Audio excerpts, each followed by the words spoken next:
Gwotalabye sebo Honorable Kyagulanyi ng'oyanjula abakulembeze b'ebyobufuzi ye muganda wo Mathias Mpuuga ali awo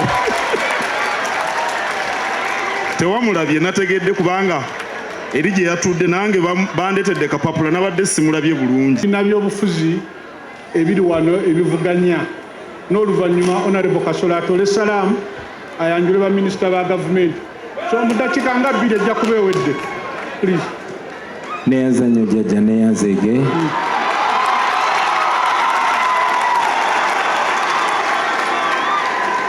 mukadde waffe Mbuga Supreme Mufti Maama Nnabagereka Katikkiro wa Buganda abalangira n'abambejja baswaba mwena assalamu alaikum wa rahmatullahi wa barakatuh.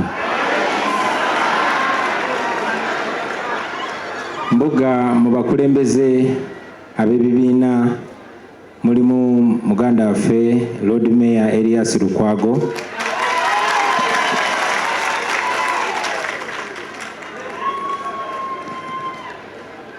era nga bamu ku banne mulimu Honorable Ssemujjunganda,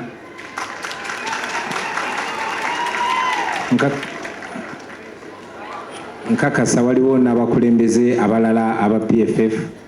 Mukama wange nange nazze ne gavumenti eya Uganda empya omwo nga mwe muli nakulira Parliamentary Front Leader of Opposition Right Honorable Joel Ssenyonyi Omuziranyonyi,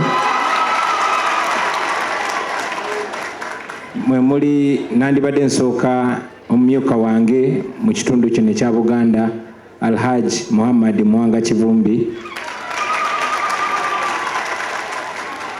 Mukama wange nazze ne musajjawo Omunyolo David Lewis Rubongoya ng'oye Ssaabawandiisi w'ekibiina kyaffe, nazze ne muzzukulu wa Kayiira era mukulu wange Nyamuzi Fred Sentamu. Mukama wange nazze ne ba MPs omuli Honorable Sewungu, omuli Honorable Kirumira ng'era oyo ye Imaamu wa Parliament, mwe muli ne Honorable Shamim Malende nga yatwala Mukama Kampala.